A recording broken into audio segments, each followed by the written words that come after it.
ऋचा मिश्रा जी, जो एक motivation speaker हैं, एक धर्म गुरु हैं और बहुत ही अच्छी कथावाचिका भी हैं। तो आइए स्वागत करते हैं उनका। देवी ऋचा मिश्रा जी, कैसी हैं आप? जय सिया राम। मैं बहुत अच्छी हूँ। जय सिया राम।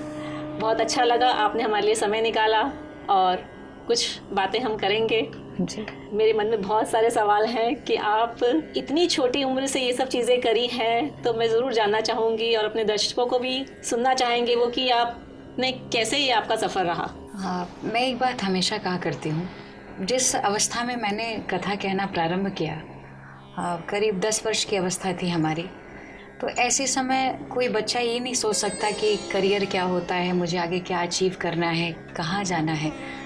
तो 10 वर्ष की मात्र आयु में मैंने राम कथा, भागवत जी की कथा कहना प्रारंभ कर दिया। तो एक बात जो मेरे मन में हमेशा आती है कि पूर्व जन्म के कुछ संस्कार कुछ परिवार से मिला और कुछ ईश्वर की ऐसी इच्छा थी। जानती हूँ ये बात कि मुझे ईश्वर ने ही चुना है, कथा को मैंने नहीं चुना, कथा ने मुझे चुन लिया। मैं एक बात हमेशा कहती हूँ। पर कहीं से तो आपको कोई मोटिवेशन मिला होगा कि मैं इस क्षेत्र में जाऊँ और कथा कहूँ, और आप भजन भी बहुत अच्छा गाती हैं, तो कहीं से तो कुछ आया होगा। मैं कहती हूँ कि बच्चे जो भी होते हैं, एक तो उनके परिवार का एक माहौल होता है।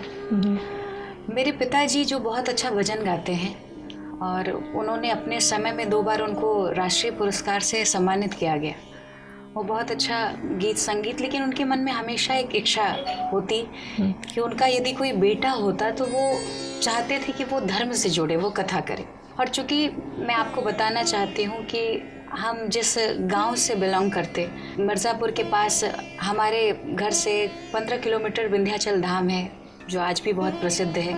शास्त्रों में इसका बड़ा वर्णन आता है। तो उस स्थान पर मेरा जन्म स्थान है वो। और आज से अगर 20 वर्ष पहले के सफ़र को यदि हम सोचें और विचार करें, तो उस समय शायद बेटी को लेकर के इतना बड़ा सोच किसी का होता नहीं था। हाँ, नहीं होता जी। पहले लड़कियों को बाहर कम भेजा जाता था। मैंने जो परिवार में माहौल देखा कि हमारी जो माताएं और हमारी जो बड़ी ताई वगैरह जो भी घर में रहते थे, वो इतना घूंघट करते। और आज भी हमने देखा है, अभी भी बहुत ज़्यादा परिवर्तन तो नहीं, बड़ों के सामने घूंघट अच्छी बात है, लेकिन वो एक्स्ट्रा घूंघट जो हाँ जी मतलब सर पर रखना एक सम्मानजनक है, लेकिन इतना ज़्यादा घूंघट होता था कि मतलब ऐसी परिस्थिति, स्त्रियों का सम्मान तब समझा जाता था जब वो घर के अंदर ही रहे और वो बाहर निकल नहीं सकती, क्योंकि बाहर ऐसा परिवेश है। और यदा किसी के घर के अगर कोई महिलाएं कभी बाहर दिख जाए तो लोगों के बीच आपस में बातचीत होती थी कि भाई कैसे विचित्र लोग हैं कि इनके यहाँ बेटियां बाहर निकलती हैं। अब आप समझ सकते हैं कि उस समय में जब सोशल मीडिया इतना एक्टिव नहीं होता था, और मैं ये बात बता रही हूँ जब मैंने कथा शुरू की 2005 की बात, उस समय इतना मोबाइल का प्रचार प्रसार नहीं था, इंटरनेट का प्रचार नहीं था। तो ऐसे समय जब बेटियों को लेकर के बड़ी पुरानी मानसिकता होती थी, वैसे समय कथा से जुड़ना एक कोई आसान सफ़र बिल्कुल नहीं था। नहीं, बिल्कुल भी नहीं है कि आप 9 साल की थी और इस धर्म की राह पर चल पड़ी। जो आजकल बच्चे पढ़ाई कर रहे हैं वो तो इतना सोच भी नहीं सकते, और माँ बाप भी इतना नहीं सोच सकते कि उनको कैसे किसी राह पर डाला जाए इस उम्र में। जी। लेकिन अभी तो समय बहुत परिवर्तित हुआ है। मैं महसूस करती हूँ कि कई बार कई बच्चियों के फ़ोन हमारे पास आते हैं। अब लोगों में एक इंटरेस्ट है, एक रुचि है कि वो धर्म के मार्ग पर चले। पर हम लोगों के समय में बहुत कठिनाई थी, और मुझे लगता है कि जिस समय मैंने शुरू किया, आसपास क्षेत्र में कोई ऐसा नहीं था जो कथाएं करता हो। अच्छा, उस समय ऐसी दृष्टि से भी कथा को लिया नहीं जाता कि जब बेटियां बाहर निकल करके धर्म का ज्ञान दें, हाँ जी, एक समाज को अच्छे दिशा की ओर जोड़ें, तो लोगों के लिए थोड़ा सा मुश्किल था ये चीज़ें पचा पाना और समझना बहुत कठिन था। सही बात है जी। अब मैं ये पूछना चाहूँगी कि जो आजकल के माँ बाप हैं जी, वो अपने बच्चों में कैसे संस्कार डाले कि वो धर्म की तरफ चले, आगे क्या करना चाहिए उन्हें? मैं हमेशा ये सोचती हूँ कि कई बार हम लोगों के पास भी ये प्रश्न लेकर माता पिता आते हैं कि हमारी बेटी हमारी बात नहीं मानती, हमारा बेटा हमारा बात नहीं मानता। बिल्कुल। पर आज ये विचार करने का समय है कि क्या गलती बेटी बेटों तक ही है? कहीं ना कहीं दोषी माँ बाप भी हैं, बड़े भी हैं, क्योंकि बच्चा जब छोटा होता है तो तब से उसके संस्कार डेवलप होते हैं। जैसे मैंने अभी चर्चा में बताया कि मेरे पिताजी की बड़ी इच्छा थी कि वो कथा करें, तो उन्होंने तो नहीं किया और उनके मन में एक भाव था कि उनका बेटा यदि होता, और चूंकि हम बहनें ही हैं तो बेटा तो नहीं, लेकिन वो जो उनकी इच्छा है वो कहीं ना कहीं उसका एक मूर्त रूप मैं समझती हूँ मेरे भीतर आए। तो कहीं ना कहीं माता पिता के संस्कार, उनकी इच्छा बच्चे पर बहुत पड़ते हैं। तो बच्चे का संस्कार केवल जन्म से नहीं, बल्कि वो जब माँ के गर्भ में होता है तभी से संस्कार बनने शुरू हो जाते हैं। तो बच्चा माँ के गर्भ में है तो ही मुझे लगता है कि माँ को अच्छे विचार रखने चाहिए और वो अच्छी पुस्तकें पढ़ें, अच्छी चीज़ें मोबाइल से देखें, क्योंकि आजकल मोबाइल तो सारी दुनिया उसमें समेटी हुई है। बिल्कुल। हम जो चीज़ सोचते हैं मुझे लगता है कि वो कैसे पता लगता है, जैसे अगर मोबाइल खोलिए आप, जिस मानसिकता वैसी चीज़ें सामने दिखाई देने लगती। इतना मतलब हाई टेक्नोलॉजी हो चुका है कि वो मन की बात को समझ रहा है सब कुछ। तो माँ को चाहिए कि बहुत अच्छी चीज़ें देखें, भजन सुने और अच्छे किताबों को पढ़ें, शास्त्रों को। तो बच्चे का जब जन्म होता है और धीरे धीरे माँ के आचरण को, पिता के आचरण, परिवार के आचरण को देखकर बच्चे में एक अच्छे संस्कार शुरू हो जाते हैं, देखकर, सुनकर, पढ़कर। तो यही है कि बच्चे को उपदेशात्मक शिक्षा से ज़्यादा माता पिता को वो देख कर के सीखता है। वो बिल्कुल खाली कागज़ है। हाँ। जैसे कि एक बार एक बच्चा था, उसने अपने पिता, उसके पिता सिगरेट पी रहे थे। अब सिगरेट पीने के बाद उन्होंने सिगरेट को फेंक दिया। जब वो बुझ गई तो फेंक दिया, तो छोटा बच्चा दौड़ा दौड़ा गया, उठाकर उसी तरीके से उसने शुरू किया।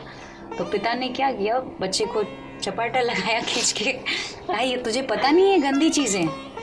तो बच्चे का बहुत मासूमियत से बच्चे ने कहा, पिताजी आप करते हैं तो अच्छा है और हम करते हैं तो बुरा है। तो बात तो छोटी है, पर इससे क्या ये स्पष्ट नहीं होता कि बच्चे तो देख के सीखते हैं। बच्चों के ऊपर बातों से ज़्यादा माता पिता के आचरण, संस्कार, ये बहुत महत्वपूर्ण बात होती है। तो हम वही करें जो हम चाहते हैं कि हमारे बच्चे करें, डेवलप करें। जी जी। तो संस्कार माता पिता को ही देने हैं। हाँ, तो परिवार से ही है कि हम बच्चों को सिखाएं जी शुरू से ही। हाँ, और हम थोड़ा थोड़ा खुद करना शुरू करें कि जैसे आज परिवार में बहुत विघटन हो रहा है, एकता नहीं, घर की जो बहुएं हैं और बच्चे हैं वो अपने बुजुर्गों का सम्मान नहीं करते, बड़ों का। तो उनको ये कहीं ना कहीं विचार करना चाहिए कि हमारे छोटे बच्चे ये जो देख रहे हैं कल को हमारे साथ भी ऐसा ही होगा, और होता ही ऐसा है। हाँ। जब आज के जो लोग जब बूढ़े होते हैं तो उनके बच्चे भी उन्हें अकेला छोड़ देते हैं। तो हम जो कर रहे हैं ये कर्म तो लौट करके आता है, और दूसरी चीज़ें हैं कि संस्कार, ये बहुत इम्पोर्टेंट है। संस्कार पर विशेष जोर देना चाहिए। आप इतनी सुंदर राम कथा करते हैं, सुंदर कांड करते हैं, और जो भी कथा करते हैं आपको किसने सिखाया, आपको शिक्षा किसने दी इस चीज़ की, और आपके गुरु कौन है?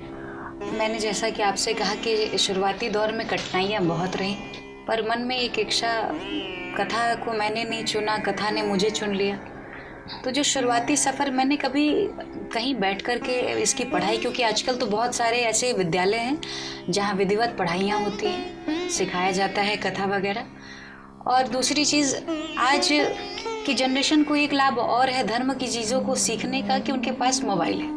हाँ, तो वो अच्छी चीज़ें भी देख करके सीख सकते हैं। आसान हो गया है, आसान है, बहुत आसान है, और जगह जगह कथाएं हो रही है, सबकी जानकारी सबके पास है। पर हमारा जो समय था वो इतना आसान तो था नहीं, बहुत कठिनाई थी उसमें। कोई सिखाने वाले ऐसे और कोई जानकारी नहीं होती थी। धर्म क्या है, कथाएं क्या है, उस समय कुछ भी नहीं पता था। लेकिन अब बात चली पड़ी है संस्कार की, तो एक बात मुझे और याद आई कि हमारा जो गांव है, हमारे दादाजी बहुत बड़े ज्योतिष रहे। तो वो फेस रीडर थे, वो चेहरा देख करके आपके पूरे जीवन की चर्चा, पूरे बातें बता देते थे। अच्छा। उनके द्वारा हमारे गांव में, हमारे यहाँ हनुमान जी का एक बड़ा ही प्रसिद्ध मंदिर है, और वो हनुमान जी कब से है, किसने, मतलब वो स्वतः निर्मित है, स्वतः वहाँ प्रकट हुए। किसी व्यक्ति ने लाकर मूर्ति स्थापित नहीं की, कोई प्राण प्रतिष्ठा नहीं, वो कब से है कि कोई नहीं जानता ये। पर उस स्थान पर वो राम कथा कराते थे, और जो उस कथा आज भी चलती है। 80 वर्ष हो गए हैं उस कथा को प्रतिवर्ष होते। तो 80 वर्षों तक एक जगह कोई इस तरह के धार्मिक आयोजन का होना अपने आप में कोई सामान्य बात नहीं। बिल्कुल। आजकल 1-2 साल होती है, फिर समितियाँ टूट जाती हैं या कोई बात होती, कथाएं बंद हो जाती। लेकिन 80 वर्षों से लगातार वहाँ ये क्रम तो बचपन से ही देखा है रामायण का पाठ 7 दिन अखंड रामायण सुबह शाम। तो एक इतनी रुचि होती थी कि रामायण जी कैसे रामचरितमानस लोग पढ़ते हैं। और मेरे पिताजी ने घर में एक नियम बना दिया कि जितने बच्चे हैं वो रामायण जी पढ़ेंगे। अब उस समय तो मन, सच बताऊं तो नहीं लगता था कि छोटे थे 10 साल के थे कि ये कहाँ फंस गए, लेकिन धीरे धीरे जितने बच्चे थे वो तो उठ के चले गए, पर मैं करती रह गई वो पाठ। सुंदरकांड, किष्किंधा कांड में सारे रामायण जी का पाठ बड़े मन से करती रह गई। तो उसका एक परिणाम ये हुआ कि उनकी कृपा हुई, मानस जी की कृपा हुई और मैं इस ओर आई। और बाद में मैंने गुरु भी बनाया। अभी हमारे पूरे परिवार के गुरु आदरणीय अशरफी भवन अयोध्या धाम में पूज्य गुरु जी हैं, स्वामी जी। कभी ऐसा महसूस नहीं हुआ कि बचपन के दिन हैं, हमें भी खेलना है, सब बच्चे खेल रहे हैं और आज बड़े होके भी आपने ये क्षेत्र चुना है तो और लोगों ने भी और क्षेत्र चुने हैं पढ़ाई से रिलेटेड, तो ऐसा कभी नहीं लगा कि मैंने ये ली लाइन, कभी इस चीज़ का अफसोस तो नहीं हुआ आपको? दरअसल ये शुरुआत ही ऐसी चीज़ों से हुई, हमारी कथाओं से। और मुझे लगता है कि लोगों को एक भ्रम होता है कि अगर वो कथा में है तो वो कुछ भी नहीं करते होंगे लोग, पर ऐसा नहीं है कि मेरा खेल मुझसे छूट गया हो या मैंने परिवार छोड़ दिया हो। मेरे माता पिता आज भी मेरे साथ रहते हैं। तो एक सामान्य बच्चे, मैंने सामान्य सांसारिक शिक्षा भी ग्रहण की है, मैंने MA किया, B.Ed किया, तो सामान्य जो पढ़ाई है उसको मैंने सुचारू रूप से रखा। लेकिन कथा के साथ साथ, पढ़ाई के साथ साथ मैंने कथा को कभी नहीं छोड़ा, कथा भी करती रह गई। और मैं हर गृहस्थ व्यक्ति को भी ये शिक्षा देना चाहती हूँ, एक निवेदन करना चाहती हूँ कि लोगों को लगता है कि धर्म कहीं उनके गृहस्थ में बाधा न पहुँचाए, पर सच ये है कि धर्म तो और आपके चीज़ों का आसान कर देना धर्म का एक उद्देश्य होता है। धर्म कहीं बाधा नहीं होता, वो और भी चीज़ों को ईजी कर देता है और भी चीज़ों को अच्छा बना देता है। तो आप कुछ भी करिए, आप उसको धर्म को साथ लेकर के कर सकती हैं। और अभी तो मैं अपनी कथाओं में ये भी कहती हूँ कि हो सकता है कि आप बहुत सारे समय भगवान के पास नहीं बैठ सकती हूँ, घंटों घंटों पूजा नहीं कर सकती हूँ, क्योंकि आजकल लोगों के इतने काम होते हैं, बिजी होते हैं, बहुत काफी बिजी होते हैं, बाहर जाते आते बहुत काम आप नहीं कर सकते। तो क्यों ना आप अपने काम को ही भगवान की आराधना बना दें। कैसे? जैसे अगर कोई व्यक्ति, कोई महिला घर में काम कर रही है, वो भोजन बना रही, तो वो भोजन को ही ये सोचे कि मैं ये भगवान का प्रसाद बना रही, तो भोजन बनाने के बाद वो शुद्ध मन से भगवान को भी समर्पित करे। तो जब वो भगवान को समर्पित करती है, भजन गा के भोजन बनाती है, वो प्रसाद बन जाता है। प्रसाद बन जाता है। खाने वाली की बुद्धि भी शुद्ध होती है और उनका भजन भी हो गया। हम झाड़ू लगा रहे हैं, मतलब छोटे से बड़े कार्य को, आप ऑफिस के काम को भी बहुत ईमानदारी से कि प्रभु का काम कर रहे हैं, तो यही भजन बन जाता है। आपने पहली भागवत कथा कब करी थी?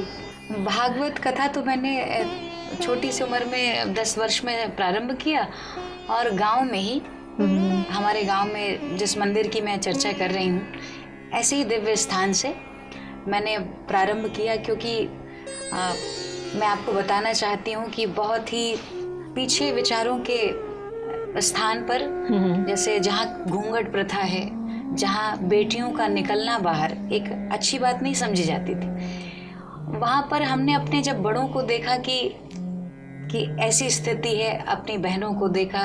अच्छा, एक और बड़ी विचित्र बात है कि पता नहीं अब इसको आप किस दृष्टि से लें, लेकिन फिर भी मैंने जो कल्चर देखा, मैंने जो संस्कार देखा उसमें कि बेटी पिता के साथ भी ज़्यादा बात नहीं कर सकती, अपनी भावनाएं शेयर नहीं कर सकती।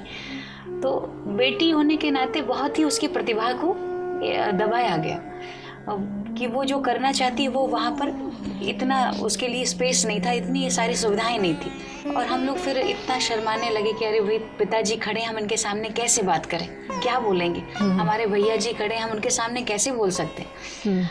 तो जीवन भर संकोच और जो शर्म, इन सब से दबा मन। लेकिन इसके बाद एक दिन मैंने पिताजी को, माँ के ज़रिए मैंने माँ से कहा कि मैं कुछ गाना चाहती। तो माँ ने कहा कि ठीक है। उन्होंने पिताजी से कहा कि ये अच्छा गाती है। तो पिताजी ने कहा अच्छा सुनाओ। तो हमने एक भजन सुना, उन्होंने कहा हाँ हाँ ठीक तो गाती है। अच्छा, ज़्यादा वो सुन भी नहीं सकते थे क्योंकि उनको लगा कि अब चलो बच्ची है, मन में आ गया हो। तो एक बगल के ही एक अंकल थे, उन्होंने आकर के थोड़ा बहुत हारमोनियम बताया और हफ्ते भर में मुझे सारा हारमोनियम बजाने आ गया। तो उन्हें बड़ा आश्चर्य हुआ। उन्होंने कहा मछली के बच्चे को तैरना सिखाना नहीं पड़ता है। सही बात तो है। पिताजी ने कहा कि अच्छा ठीक है, थोड़ा बहुत लोगों के बीच में भी ऐसा हो सकता है क्या।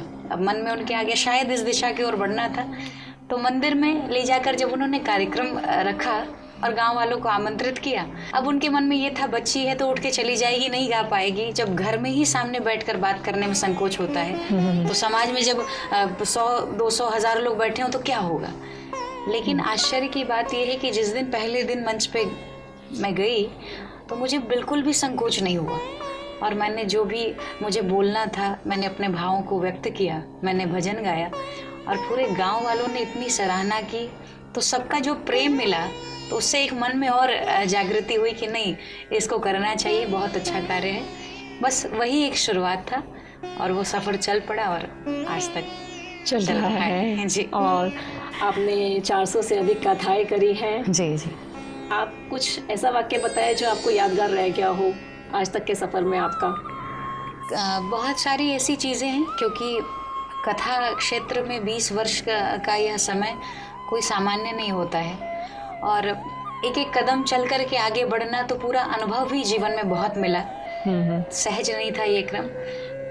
अभी जो मुझे चीज़ें याद आ रही है वो मैं बताऊं। ऐसे तो कई घटनाएं हैं जो बहुत सीखने को मिलती है।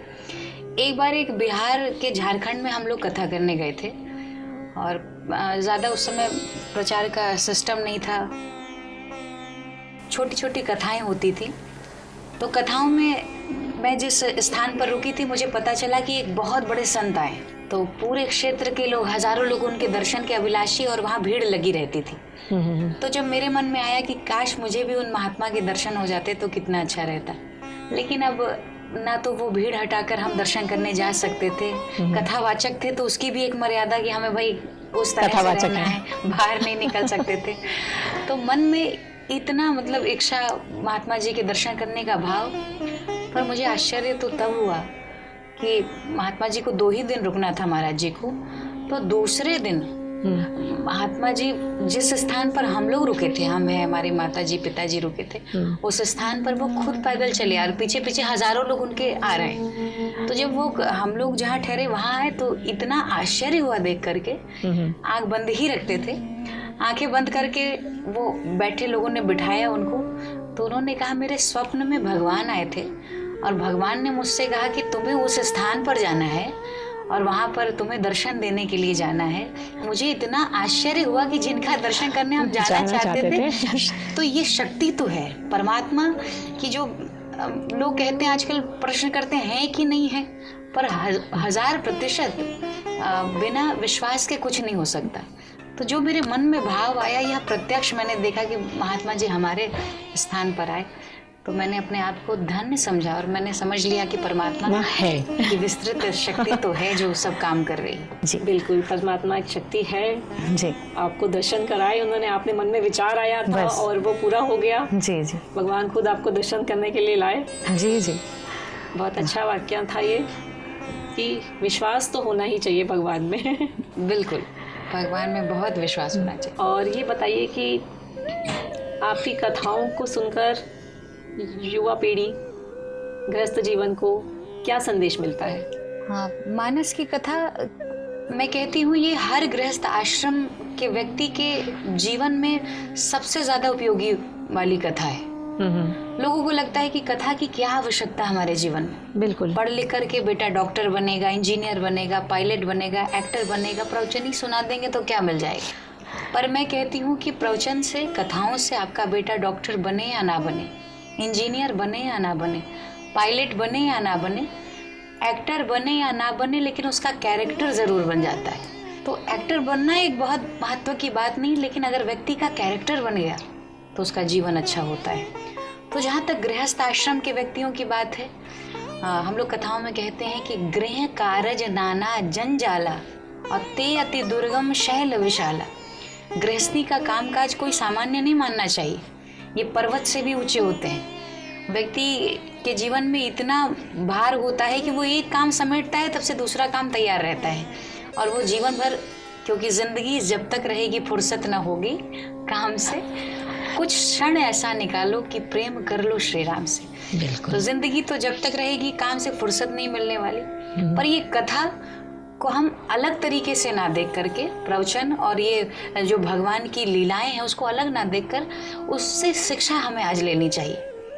और आप मानस की कथा उठाकर देख लें तो गृहस्थ जीवन की इतनी सुंदर सुंदर शिक्षाएं दी गई हैं कि गृहस्थ धर्म का पालन कैसे करना चाहिए, एक परिवार को जोड़कर चलना है तो किस तरीके से, परिवार में यदि गलत संगति हो जाए, गलत निर्णय हो जाए तो परिवार का कितना बिखराव हो जाएगा। तो हर तरह से आप राम कथा उठाकर देख लें, रामचरितमानस, हर स्थिति में आपको कुछ न कुछ शिक्षा जरूर प्राप्त होगी। चाहे वो माता कैकेयी एक थोड़ी सी कुसंगति में पड़ गई, वो तो बात की बात है कि ये सब लीला है ईश्वर की, लेकिन यदि गृहस्थ आश्रम से हम जोड़ करके इसको देखें तो कोई भी व्यक्ति यदि उसकी संगति बिगड़ गई तो उसका सब कुछ बिगड़ जाता है। और मानस का एक कथन है कि को न कुसंगति पाई न साई। दुनिया का कौन सा ऐसा व्यक्ति है जो कुसंगति के जाल में फंसकर जिसका नाश नहीं हो जाता, जिसका सब बिगड़ नहीं जाता, क्योंकि हम जैसा करेंगे संग वैसा ही चढ़ेगा हम पर रंग। बिल्कुल। तो संग बहुत अच्छा होना चाहिए। हम किनके साथ उठते हैं, लोग कहते हैं अरे थोड़ी देर के लिए तो इनसे मिलते हैं, नहीं, हम जैसे लोगों के साथ हमारा उठना बैठना होगा, हमारे भीतर वैसे ही विचार पनपने लगेंगे। मैं कहती हूँ आपको कुछ भी नहीं आता, लोग कहते हैं कि हमें कोई शॉर्टकट मंत्र बताइए जिससे हमारा मन भगवान में लगने लगे। भगवान में मन लगाने का कोई दुनिया का मंत्र नहीं है, केवल आप भक्तों की, अच्छे लोगों की संगति करना शुरू कर दीजिए, आप देखेंगे कि जीवन इतना परिवर्तित होना शुरू हो जाएगा। तो जीवन में अच्छा संग हो, ये बहुत इम्पोर्टेंट है।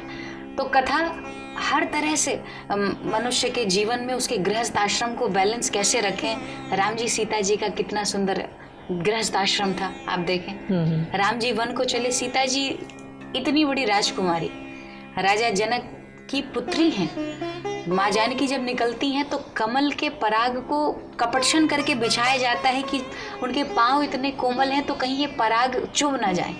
तो आप विचार कर सकती हैं कि जब जानकी जी राम जी के साथ जंगलों में गई होंगी और जब उनके पाँव में कंकड़ पत्थर कांटे चुभ रहे होंगे, दुनिया की कोई और स्त्री होती तो विचार कर लेती कि ठीक है प्रभु आप तो जाओ, अब तुम ही उचित तप, आप तप कर लीजिए और हम रह लेंगे, 14 वर्ष प्रतीक्षा भी कर सकते हैं। लेकिन जानकी जी ने कहा नहीं करा उन्होंने, आप जहाँ जाएंगे मैं आपकी अनुगामिनी हूँ, यदि आप कष्ट में, तुम ही उचित तप मोह कहूँ भोग, तुम तपस्या करोगे और मैं भोग में, ऐसा नहीं हो सकता। आप जैसी स्थिति में रहेंगे मैं वहाँ रहकर प्रसन्न रह सकती हूँ। यदि आप कुटिया में रहेंगे तो मैं वहाँ, आप जंगल में हैं तो वहाँ मुझे सुख है। तो कितना सुंदर ये हमारा ये ग्रंथ है, कितनी सुंदर शिक्षा देता है। और स्त्री का क्या कर्तव्य है, ये संपूर्ण बातें, यदि गृहस्थाश्रम को अच्छा रखना है तो मैं कहती हूँ कि आपको शास्त्र का आश्रय लेना ही होगा। और शास्त्र का आश्रय लेंगे तो आपका आज के घरों में जो बिखराव हो रहा है, अलगाव हो रहा है, पति पत्नी की नहीं बन रही है, तो ये सारी बातें कुछ भी नहीं होगा और जीवन बहुत सुंदर ढंग से जिया जा सकता है। बहुत अच्छे विचार हैं। आशा है कि हमारे व्यूअर्स को ये विचार बहुत पसंद आएंगे और उनको ग्रहण करेंगे वो सबसे पहले तो। जी जी। और आप बताइए कि आजकल की जो युवा पीढ़ी है, आजकल नए टेक्नोलॉजी का युग चल रहा है, तो उसमें आप धर्म को कैसे आगे लाया जा सकता है? टेक्नोलॉजी का युग तो है ही। मैं कहती हूँ कि कई बार लोग कहते हैं कि आजकल संत और वक्ताओं को ये वो रील्स क्यों बनाते हैं, वो कथा को क्यों प्रचार करते हैं। तो लोग कभी कभी ऑब्जेक्शन करते हैं, उनको अच्छा नहीं लगता संत का मतलब, तो वो बस सब छोड़ करके जंगलों में बैठा रहे। पर मैं कहती हूँ कि आज का युवा भी अगर इस टेक्नोलॉजी को सार्थक चीज़ों में यूज़ करे, उपयोग करे, तो निश्चित बहुत अच्छा होगा, समाज का कल्याण होगा। टेक्नोलॉजी के युग में अच्छी चीज़ों को देखना, अच्छी चीज़ों का प्रचार प्रसार करना, तो निश्चित रूप से ये भी एक अच्छा कार्य और एक धर्म से जोड़कर एक धर्म का कार्य बन जाएगा। निश्चित रूप से धर्म से हर तरह से जुड़ा जा सकता है। जी, एक सवाल मेरे मन में है कि कर्म और धर्म दोनों में क्या महत्व है, कि हम कर्म भी कर रहे हैं, हम धर्म भी कर रहे हैं। अगर हम कर्म करते हैं तो वो भी धर्म ही है, हमारा फर्ज है। बिल्कुल। तो इस पे आप कुछ बताइए। हाँ बिल्कुल। अब भगवान श्री कृष्ण गीता में भी कहते हैं कर्मेषु अधिकारस्ते। जिनके जीवन में कर्म होता है कृपा उन्हीं के जीवन में होती है। वो बात किसी किसी पर सूट करता है कि अजगर करे न चाकरी और पंछी करे न काम, दास बलूका कह गए सबके दाता राम। कई लोग कहते हैं कि भाग्यवादी हो जाते हैं, तो मैं भाग्य को कोई गलत नहीं ठहरा रही हूँ, भाग्य तो है ही निश्चित रूप से। पर मैं अपनी कथाओं में भी कहा करती हूँ और यहाँ भी मैं कहना चाहती हूँ कि जैसे डॉक्टर गोलियाँ देता है, वैसे हम लोग भी जब कथा के क्रम में अपने भक्तों को, सुनने वाले श्रोताओं को गोलियाँ देते हैं। और वो गोली क्या है? वो 2 गोली ऐसी है, अगर क्रम बिगड़ गया तो वो रिएक्शन बिगड़ जाएगा। तो गोली ये है कि पहले सुबह उठे हैं तो हमें ये गोली लेनी है कि कर्म प्रधान विश्व करी राखा, जो जस करई सो तस फल चाखा। इसका अर्थ ये हुआ कि दुनिया में कर्म सर्वश्रेष्ठ है। कृष्ण भगवान कहते हैं कर्मेषु अधिकारस्ते मा फलेषु कदाचन। तो कर्म सबसे बड़ी चीज है। आप जैसा करेंगे वैसा भरेंगे, आप जो करेंगे वही आपको मिलने वाला है। और दूसरी बात, दिन भर आप कर्म करें, मेहनत करें, लेकिन सारा कर्म करने के बाद, मेहनत करने के बाद जब रात्रि में आप विश्राम करें तो गोली चेंज कर देनी, बदल देना।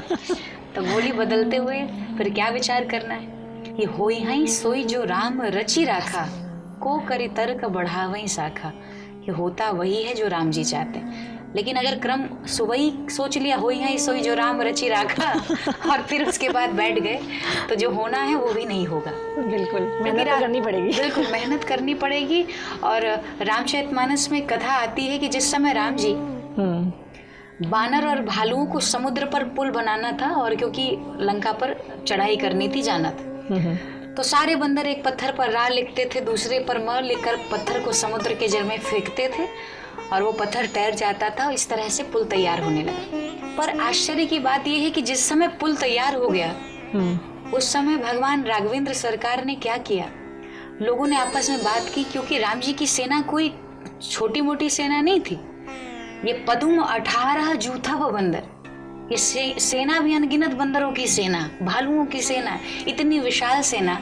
तो आपस में चर्चा होने लगी कि इतनी विशाल सेना और एक पुल, इतनी कैसे एक साथ पार हो पाएंगे, कैसे जा पाएंगे। तो हो सकता है कि ये पुल भी शायद इस सेना को जाने के लिए इतना उपयुक्त नहीं, और स्थान चाहिए। तो राम जी ने क्या किया, राम जी गए पुल के बीच में खड़े हो गए। और जब राम जी पुल के बीच में खड़े हुए, इतने में जितने समुद्र के अंदर के जलचर थे वो बाहर निकल गए। कि राम जी को देखने के लिए जितनी बड़ी बड़ी व्हेल मछलियां और जितने भी जीव जलचर थे सब निकल आए। तो इतने में राम जी ने जितने भी बानरों से कहा कि तुम लोग इन्हीं पे चढ़ चढ़ के, क्योंकि अब तो जल दिख ही नहीं रहा है, सारे जलचर जीव जंतु बाहर निकल आए। राम जी ने कहा तुम लोग जल्दी जल्दी उस ओर पार हो जाओ इतने में। और जैसे राम जी ने कहा कि इतने में एक बंदर को बड़ी चिंता हुई। उसने कहा महाराज प्रभु तुम कह तो रहे हो, लेकिन पता चला पार होने लगी, इतना मैं अंदर गया और उनके साथ हम भी अंदर चले गए तो हमारी तो जय सिया राम हो जाएगी। तो प्रभु ये नहीं, भगवान ने कहा नहीं, तो मेरी चितवन में जो वो जादू है, मेरे देखने में वो जादू है कि एक भी अंदर नहीं जाएगा, तुम सब पार हो जाओ। तो इतने में सुग्रीव जी को ये बात रिएक्शन कर गई। सुग्रीव जी ने कहा वारे प्रभु, जब ये आर्टिफिशियल इतना पुल बना ही सकते थे तो फिर इतना मेहनत कराने की क्या आवश्यकता थी। फिर इतना मेहनत कराया, नल नील के नक्शे अलग सहे हम लोगों ने, इतना थकाया, इतना परिश्रम किया। बिल्कुल। अब प्रभु ये कर ही सकते थे तो पहले ही कर दिया होता, सब पार हो गए होते, समय भी बच जाता। पर राम जी ने बहुत सुंदर बात कही और सीखने योग्य बात कही। राम जी ने कहा तुमने कृपा का पुल तो देखा है, लेकिन ये कृपा का पुल मैंने कर्म के पुल पर खड़े होकर के बनाया है। तो याद रखना कि जिनके जीवन में कर्म होता है कृपा उन्हीं के जीवन में बरसती है। तो आप कर्म करिए। मैं कहती हूँ आज नहीं तो कल निश्चित रूप से सफलता। आज आदमी को एक बार सफलता नहीं मिलती, वो बहुत हर्ट हो जाता है, दुखी हो जाता है और अपने कर्म को करना छोड़ देता है कि मेरे भाग्य में नहीं है, ऐसा है। पर मैं कहती हूँ कि आप कर्म करिए और आज नहीं तो कल कर्म का फल मिलता ही मिलता है महाराज, और कृपा निश्चित उनके जीवन बरसती है। बहुत सुंदर, इतने अच्छे हमको ये जो हमने कभी शायद सुना भी नहीं था वो बातें भी सुनने को मिल रही हैं। कुछ आधी अधूरी पता थी कि पुल बना था और गए थे, लेकिन ये नहीं पता था कि उसके साथ ये सब भी हुआ था। हर कथाएं हमें कुछ ना कुछ सिखाती हैं। कुछ ना कुछ सिखाती जी। तो जो आजकल की युवा पीढ़ी है असफल होती है जी, नेगेटिव सोचती है, पॉजिटिविटी की तरफ कैसे ले जाया जाए? असफलता तो जीवन में मिलती ही है। आप बच्चा गिर गिर के ही चलना सीखता है। पर मुझे इस बात का थोड़ा दुख भी है और चिंता भी होती है कि आज का युवा जो है वो अधीर है। उसके पास पेशेंस नहीं है। उसे जो चाहिए वो आज ही चाहिए। अच्छा, असफलता आई तो वो इतना गलत सोचने लगता है, नेगेटिव सोचने लगता है कि कई बार मैंने देखा है कि क्लास 10th फेल हो जाते हैं तो फांसी लगाकर लटक जाते हैं। बहुत ऐसे किस्से होते हैं। बहुत किस्से ऐसे होते हैं कि वो फिर बर्दाश्त नहीं कर पाते। इतनी छोटी छोटी असफलताओं पर वो अपना धैर्य खो बैठते हैं। ऐसे समय मैं कहती हूँ कि सत्संग की बहुत आवश्यकता है। सत्संग हमें अंदर से मजबूती देता है। हम लोगों को लगता है हम पूजा करेंगे तो जीवन में असफलता ही नहीं आएगी। आजकल पूजा का भी ये लोगों ने अर्थ ले लिया है कि भाई हम पूजा करेंगे तो जीवन में असफलता नहीं आएगी। पर सच तो ये है कि जिन्होंने धर्म किया, पूजा की, जीवन में उनके बहुत सारे संघर्ष आए। आप उठा करके भक्तों का इतिहास देख लें। क्या मीरा जी ने कम संघर्ष सहा है? मीरा जी के तो अपने ही, और जो सबसे बड़ी बात है कि जिन्होंने धर्म का मार्ग अपनाया, दूसरे तो बाद में आए, अपनों ने ही पहले उनके राह में कांटे बिछा दिए। तो पहले तो ये सोचना नहीं चाहिए कि अगर हम पूजा पाठ करने लगे तो हमारे पास कभी कष्ट नहीं आएगा। कष्ट तो आएगा, पर ये जब हम धर्म से जुड़ते हैं, जब हम सत्संग से जुड़ते हैं, संत से जुड़ते हैं, तो इनके वाक्य, धर्मों के द्वारा दिए गए उपदेश, ये हमारे भीतर से हमें मजबूत बनाता है। कि देखो भगवान राघवेंद्र सरकार, कल उनको पता चलना था कि राम जी को राजा बनना है, लेकिन दूसरे ही पल क्या डिसीजन आता है कि राम जी अब राजा नहीं बनेंगे, बल्कि जो राजा घर में रहते थे वो भी छूट गया। अब राम जी वलकल धारण करेंगे और वलकल धारण करके जंगल में 14 साल तक रहेंगे। तो दुनिया का कोई और व्यक्ति होता तो इस असफलता के लिए वो परेशान हो जाता। कल आपको सब राज्य मिलना है और पता चला आज सब कुछ चला गया। पूरी जिंदगी का अगर कोई धन, किसी की फैक्ट्री में आग लग जाए, किसी का कुछ, तो वो व्यक्ति दिवालिया हो जाता है, पागल हो जाता है। पूरी जिंदगी की कमाई एक ही क्षण में खत्म हो गई। पर भगवान राघवेंद्र सरकार के चेहरे पर इतना शिकन तक नहीं आया। और शास्त्र कहते हैं कि प्रसन्नताम यान गताभिषेकस्तथाम न ममले वनवास दुःखत। राम जी को इतना भी दुख नहीं हुआ। राम जी के चेहरे पे जो खुशी थी, तो वो खुशी प्रसन्न की बहुत अच्छा कार्य हुआ। और राम जी अपनी माँ के पास जाकर कहते हैं, माँ कह रही है राम फल खा लो जल्दी से, क्योंकि ये राज्याभिषेक में बड़ा समय लग जाता है, राम बहुत समय लगेगा, फल खा लो। तो राम जी कहते हैं, माँ फल तो छोड़ो, पिताजी ने मुझे जंगल का राजा बना दिया है। तो माँ ने कहा, राम बड़े विचित्र बात कर रहे हो, जंगल का कोई राजा होता है क्या?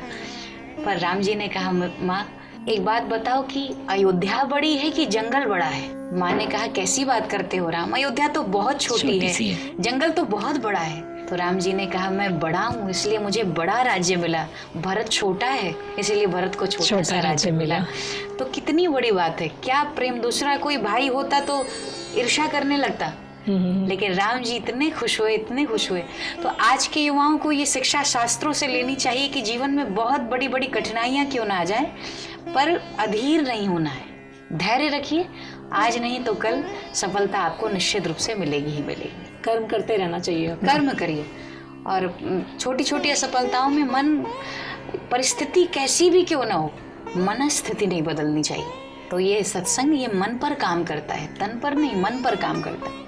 ये बताइए कि हमारे इस कलयुग में जो युवा पीढ़ी है, धर्म बहुत कम करती है, मतलब धर्म तो करती है पर धर्म के लिए उनके पास समय नहीं हो पाता है जी। तो ऐसी चीज में आप उन्हें बताइए कि दान का क्या महत्व है? जी, युवा पीढ़ी, मैं तो सोचती हूँ कि परिवर्तन तो बहुत आया है। देखिए, मेरा भी एक अच्छा लंबा सफर रहा है 20 वर्षों में, पर जितनी मैंने युवा पीढ़ी को अभी धर्म कर्म करते देखा है, ये शायद पहले कभी नहीं था। अब ये कोरोना के बाद से, कोरोना का डर हो सकता है, परमात्मा की सत्ता का एक उनको एहसास कि जब एक बिना दिखाई देने वाला जीव जब व्यक्ति को मार सकता है, तो क्या बिना जो परमात्मा, पहले कहते थे भगवान कहाँ दिखाओ, जब ये कोरोना आया तो लोगों को समझ में आ गया कि भैया ये वायरस दिखता तो नहीं है लेकिन करता सब कुछ है। तो फिर भगवान ही बचा सकता है। परमात्मा जब ये मार सकता है बिना दिखाई देने वाला जीव, तो परमात्मा दिख तो नहीं रहा है, भक्तों को दिखता है। वो एक अलग विषय है कि कैसे दिखता है क्या है, लेकिन सामान्य व्यक्ति को नहीं दिखता है, लेकिन उसकी कृपा की छत्र छाया प्रत्येक पल व्यक्ति के सर पर है। मैं कहती हूँ कि उसकी कृपा न होती तो मनुष्य शरीर, हम श्वास भी नहीं ले सकते। ये सब कुछ जो भी घटित हो रहा है ये परमात्मा की कृपा ही है, बिना कृपा के कुछ भी संभव नहीं है। तो जब जीव ये जानने लगता है, मानने लगता है, तो उसका सफर थोड़ा और आसान हो जाता है और उसकी बड़ी बड़ी बाधाएं बड़े सहज तरीके से पार हो जाती। तो परमात्मा तो है ही। अच्छा, युवा पीढ़ी धर्म से कैसे जुड़े? तो मैं कहती हूँ आज का, जैसे अभी हम लोगों की जो भी चर्चाएं चली उसमें कई बार ये बात आई कि कर्म को ही धर्म से जोड़ना चाहिए। आज का युवा अगर बहुत ध्यान, मेडिटेशन नहीं कर पा रहा है, बहुत ध्यान नहीं, तो भी मैंने देखा है कि अब युवाओं को थोड़ा दान करने में, ये सारी चीज़ें, वृक्ष लगाइए, अपने वृक्ष का कितना आज की युवा पीढ़ी इन सब चीज़ों के महत्व को समझ रही है। फिर से बात करूं कि कोरोना काल में बड़े बड़े लोग, बहुत धन रखा हुआ था उनके पास, लेकिन ऑक्सीजन के लिए वो तड़प तड़प करके उनकी जान चली गई।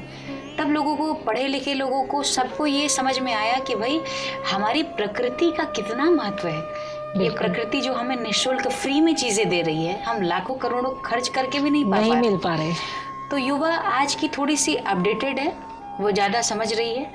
और मैं कहती हूँ ये भी आपका परोपकार है, धर्म है कि आप अगर पेड़ लगाते हैं तो पेड़ लगाना भी ये बहुत बड़ा पूजा का ही कार्य है। तो प्राचीन काल में भी प्रकृति पूजा होती थी, सूर्य भगवान को जल देना, इससे हमारा स्वास्थ्य अच्छा रहता है, आंखों की रोशनी अच्छी रहती है, हमारा हेल्थ बहुत अच्छा रहता है। तो प्राचीन काल से ये पद्धतियाँ हैं। इसके पीछे पीछे एक साइंटिफिक रीज़न है और एक आध्यात्मिक रीज़न तो है, स्पिरिचुअल रीज़न भी है।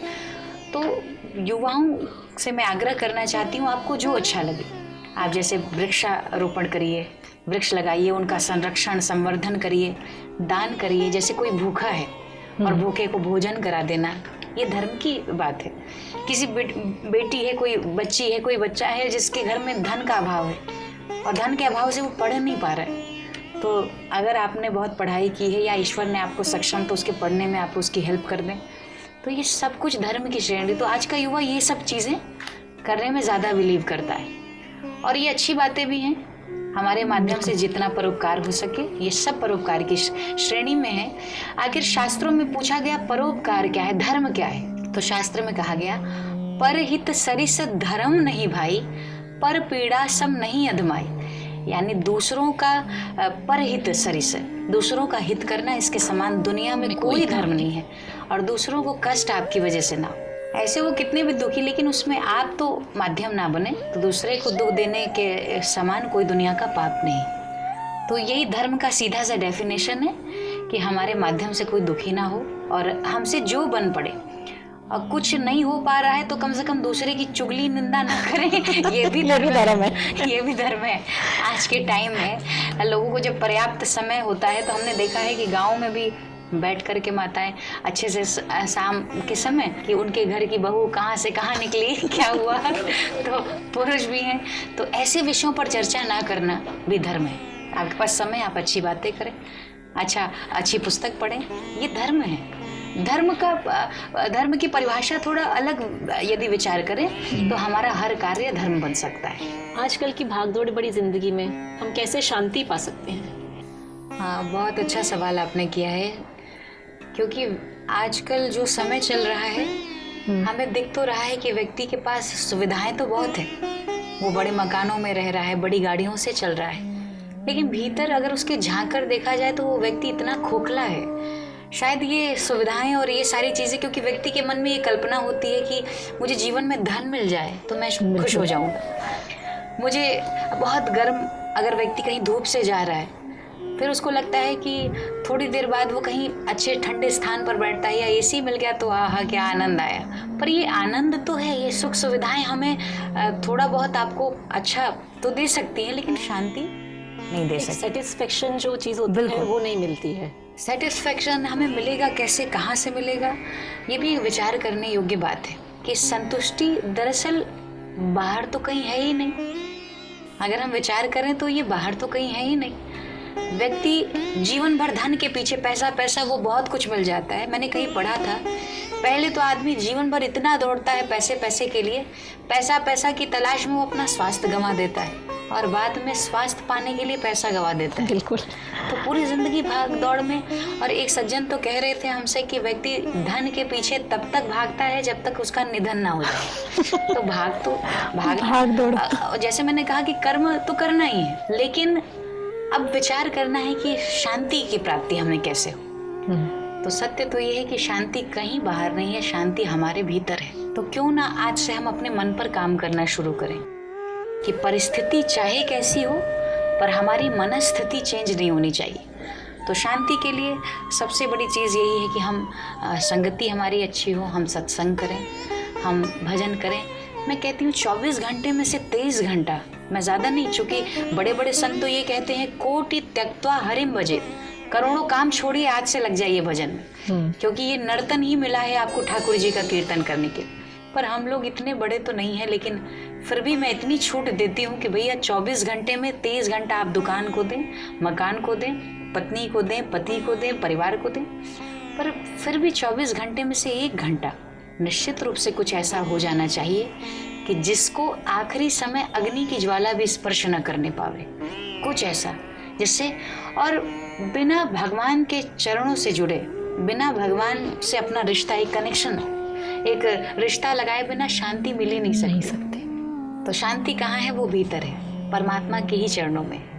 आपने देखा नहीं है ये महात्मा आदरणीय प्रेमानंद बाबा, जो इस तरह के उच्च श्रेणी के बड़े अद्भुत अद्भुत संत हैं, जरा जाकर के अगर इनके पूरे जीवन को देखे तो कोई बहुत सुविधाएं इन्होंने नहीं देखी, बड़े कष्ट से आ गया, लेकिन इनके चेहरे का जो तेज है, जो उनको देख के लोग शांत हो रहे हैं। क्या पा लिया है इन्होंने?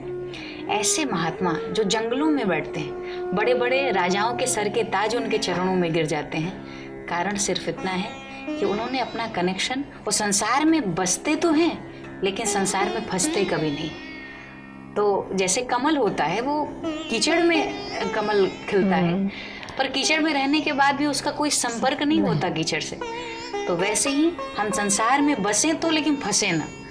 इस संतों का आश्रय लें और मन पर काम करना शुरू करें। अच्छी चीज़ें सुनने से, पढ़ने से निश्चित रूप से हमारे मन में शांति प्रारंभ हो जाती है। तो ईश्वर से अपना रिश्ता जोड़िए, भगवान को केवल भगवान वाली दृष्टि से नहीं, उनको अपना बनाइए। एक चीज मैं कहा करती हूँ कि उलझ मत दिल बहारों से, बहारों का भरोसा क्या। ये दुनिया के जो सहारे हैं, सहारे छूट जाती हैं, सहारे छूट जाती हैं, सहारों का भरोसा क्या। तो दुनिया के सहारे छूट जाएंगे, लेकिन अगर परमात्मा से कनेक्शन हो जाए तो वो कभी नहीं छूटेगा। और भगवान के भक्त हमेशा हर हाल में खुश रहते। जी। अब मैं चाहूँगी आप अपना मन पसंदीदा भजन हमारे व्यूअर्स को सुनाइए, थोड़ा सा भले। जी, भजन तो बहुत ही प्रमात्मा के लिए गाए गए हर भजन बहुत आनंददायक होते हैं। मैं आपको सुनाती हूँ जिससे भगवान की शरणागति झलकती है। प्रभु हम भी शरणागत हैं, स्वीकार करो तो जाने, अब हमें पतित से पावन सरकार करो तो जाने। जीवन नैया जर्जर है, पल पल विनाश का डर है। हम जैसे एक पथिक को, हम जैसे एक पथिक को अब पार करो तो जाने। प्रभु हम भी शरणागत हैं, स्वीकार करो तो जाने। बहुत खूब। अब एक आखिरी सवाल आपसे जी। कि आप हमारी युवा पीढ़ी को क्या संदेश देना चाहती हैं? युवाओं से मेरा बस इतना ही आग्रह है। आजकल बहुत सारे युवा और बहुत सारी ऐसी बात चली हमारे और आपके बीच में, मुझे लगता है बहुत कुछ सीखा होगा, सीखने को भी मिलेगा। तो सबसे बड़ी बात कि युवाओं को अपने कर्म को करते रहना चाहिए, अपने कर्म को ही ईश्वर से जोड़ करके, तो उनका कर्म ही धर्म बन जाता है। और दूसरी चीज़, यदि युवा किसी और बढ़े तो हो सकता है उसको बहुत सारी आलोचनाएं सुनने को मिले, बहुत सारे ऐसे जीवन में उसको समय फेस करना हो, क्योंकि ये संसार है महाराज, और संसार में आप कुछ भी करेंगे आपको सुनना ही पड़ेगा। वो गीत भी आपने सुना होगा, है तो ऐसे ही, लेकिन शिक्षा उससे बड़ी अच्छी मिलती है। कहते हैं कुछ रीत जगत की ऐसी है, हर एक सुबह की शाम हुई, तू कौन है, तेरा नाम है क्या, सीता भी यहाँ बदनाम हुई। यानी कहने वाले तो माता जानकी तक को नहीं छोड़े। तो जीवन में कभी आलोचना यदि सुनने को मिले तो मैं कहती हूँ सावधान हो जाइए। एक बार एक व्यक्ति, मैं बड़ी प्यारी बात बताऊं, एक बार एक व्यक्ति गधे को लेके जा रहा था, उस गधे पर उसने अपने बच्चे को बिठाया था, लेकर के जा रहा था। पहला गांव पड़ा, गांव में एक व्यक्ति ने कहा, अरे कैसे लोग हैं, कैसा लड़का है, बूढ़ा बाप नीचे चल रहा है और बेटा गधे पे चल करके बढ़िया चला जा रहा है। तो बेटे को बिल्कुल बुद्धि नहीं है। लोगों ने अपशब्द कहा तो बेटे को थोड़ा संकोच लगा, तो बेटा उतर गया। उसने कहा पिताजी आप बैठ जाओ। तो पिताजी जब बैठ करके आगे जाने लगे तो लोगों ने कहा, अरे कितना मूर्ख व्यक्ति है कि कम उम्र का बच्चा, छोटा बच्चा चला जा रहा है और इतने उम्र के हो गए, बच्चे को पैदल चलाए जा रहे हैं और अपने बैठ करके जा रहे हैं। तो लोगों ने अपशब्द कहा तो पिताजी उतर गए। उसके बाद थोड़ी देर बाद लोगों ने कहा कि देखो, जब नेक्स्ट गांव आया तो लोगों ने कहा कितने मूर्ख हैं कि दोनों पैदल जा रहे हैं, जब गधा है साथ में तो बिना बैठे पैदल ही चले जा रहे हैं दोनों। लोगों ने फिर अपशब्द कहा तो दोनों बाप बेटे ने कहा कि सच बात है। तो दोनों ने फिर दोनों ही बैठ गए। आगे का गांव पड़ा तो लोगों ने कहा कितने मूर्ख हैं, दो बैठ गए, बेचारे गधे का क्या हाल हो रहा होगा। तो यानी आप कुछ भी करिए, यहाँ तो आप सुनना ही सुनना आपको है। तो ज़्यादा अगर आलोचना हो रही है तो घबराना नहीं चाहिए, विचार करना चाहिए। प्रायः सारी आलोचनाएं गलत ही नहीं होती, कभी माता पिता भी अगर गलत चीज़ों के लिए समझाते हैं, समझाएं तो उस पर समझना है बिल्कुल। लेकिन अगर कोई ऐसी बातें जहां आप गलत नहीं है तो अपने राह से भटकना नहीं चाहिए। कई लोग तो आलोचनाओं के डर से अपना काम ही छोड़ देते हैं कि अरे हम ये करेंगे तो लोग क्या कहेंगे। लोग तो तब भी कह रहे हैं जब आप कुछ नहीं कर रहे हैं। इसीलिए अपने कर्म को करते रहिए, आगे बढ़ते रहिए और अपने कर्म को ईश्वर से जोड़िए, अच्छा सोचिए, अच्छा विचार करिए और अपने सोशल मीडिया का उपयोग भी अच्छे कार्यों के लिए करिए। निश्चित आपका हर काम पूजा बन जाएगा। तो आप सब आगे बढ़ें, अच्छे काम को करें, ऐसी ही मैं प्रभु से प्रार्थना करती हूँ। आपका बहुत बहुत धन्यवाद ऋचा मिश्रा जी। जय श्री राम। आए, अपने कीमती समय निकाल कर, हमें बहुत अच्छा लगा और व्यूअर्स को भी बहुत अच्छा लगा होगा। इतने अच्छे विचार आपके और इतना अच्छा आपने बताया कि सबको समझ आना चाहिए कि हमें कैसे जीवन जीना चाहिए। जी धन्यवाद। जय श्री। तो फ्रेंड्स, देवी ऋचा मिश्रा जी ने अच्छे सुविचार दिए हैं कि हमको इसमें अपने जीवन में उतारना चाहिए और असफलता से कभी डरना नहीं चाहिए।